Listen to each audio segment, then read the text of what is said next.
Коллыстарға. Өсөнсө бүлек. Тимәк, һеҙ Мәсих менән бергә терелгәнһегеҙ икән, күктәге нәмәләргә ынтылығыҙ. Унда иһә Мәсих Алланың уң яғында ултырған. Уйҙарығыҙҙы ерҙәге нәмәләргә түгел, күктәге нәмәләргә йүнәлтегеҙ. Сөнки һеҙ үлдегеҙ, яңы тормошығыҙ Мәсих менән бергә Аллала йәшеренгән. Һеҙҙең тормошығыҙ Мәсих. Ул килгәндә, һеҙ ҙә уның данын уртаҡлашып, уның менән бергә килерһегеҙ. Шулай булғас, үҙегеҙҙең донъяуи теләктәрегеҙҙе, енси аҙғынлыҡты, әшәкелекте, нәфсене, яман теләктәрҙе һәм ялған илаһтарға табыныуға тиң булған ҡомһоҙлоҡто бөтөрөгөҙ. Бына ошолар өсөн тыңлауһыҙ кешеләргә Алла асыуы төшә лә инде.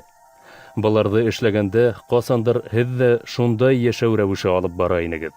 Ә хәҙер быларҙың бөтөнөһөнән дә, асыуҙан да, ярһыуҙан, уҫаллыҡтан, яман теллелектән, әҙәпһеҙ һүҙҙәрҙән дә ҡотолоғоҙ. Бер-берегеҙгә ялған һөйләмәгеҙ.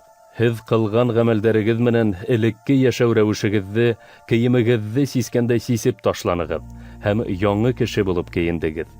Яңы кешене булдырыусы Алла үҙе тураһында тулыһынса белдереү өсөн һеҙҙе һәр ваҡыт үҙенә оҡшаш итеп үҙгәртеп тора. Шуға күрә инде, йәһүд булмағандар һәм йәһүдтәр ҙә, сөннәтлеләр һәм сөннәтһеҙҙәр ҙә, вәхшиҙәр һәм скифтар ҙа, ҡолдар һәм иреклеләр ҙә юҡ. Әммә Мәсих һәммәһе лә һәм барыһында ла. Шуға ла һеҙ Алла тарафынан һайланған кешеләр, уның изгеләре һәм ҡәҙерлеләре булараҡ, шәфҡәтле, яҡшы күңелле, тыйнаҡ, баҫалҡы, сабыр булығыҙ. Бер-берегеҙгә ҡарата сабырлыҡ күрһәтегеҙ, һәм үпкәгеҙ булһа, ғәфү итә белегеҙ. Мәсих һеҙҙе кисергән кеүек, һеҙ ҙә бер-берегеҙҙе кисерегеҙ. Был сифаттарҙың бөтөнөһөнә лә мөхәббәт өҫтәгеҙ. Ул барыһын да берләштереп, камиллыҡҡа еткерәсәк. Йөрәктәрегеҙҙә Мәсих именлеге хакимлыҡ итһен. Һеҙ бер тәндең ағзалары булып, тап ошо именлеккә саҡырылдығыҙ ҙа инде. Рәхмәтле булығыҙ. Мәсих үҙе һеҙҙә муллыҡ менән урынлашһын. Бер-берегеҙҙе бөтөн зирәклек менән өйрәтегеҙ һәм нәсихәт итегеҙ. Мәҙхиәләр, маҡтаулы шиғырҙар һәм рухи йырҙар йырлап, күңелегеҙҙән Аллаға рәхмәт әйтегеҙ. Нимә генә эшләһәгеҙ ҙә, һөйләһәгеҙ ҙә, бөтөнөһөндә Раббы Ғайса исеменә таянып, уның аша атабыҙ Аллаға шөкөр итеп эшләгеҙ. Ҡатындар, Раббыға инаныусыларҙа ҡабул ителгәнсә ирҙәрегеҙгә буйһонығыҙ.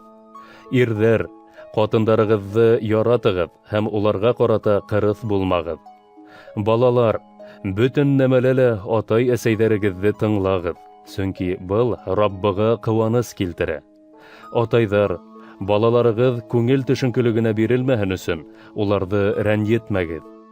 Ҡолдар, донъялағы хужаларығыҙға бөтөн нәмәлә лә буйһонығыҙ. Ярамһаҡтар кеүек күҙ буяу өсөн генә түгел, ә Алланан ҡурҡып, ысын күңелдән хеҙмәт итегеҙ. Нимә генә эшләһәгеҙ ҙә, кешеләр өсөн түгел, ә Раббы өсөн эшләгән кеүек ихлас күңелдән башҡарығыҙ. Раббынан бүләккә мираҫ алырығыҙҙы беләһегеҙ. Шуға күрә һеҙ Раббы Мәсихкә хеҙмәт итәһегеҙ. Дөрөҫ эшләмәүселәр ҡылған хаҡһыҙлығы өсөн тейешен аласаҡ. Раббыға бөтөнөһө лә бер тигеҙ.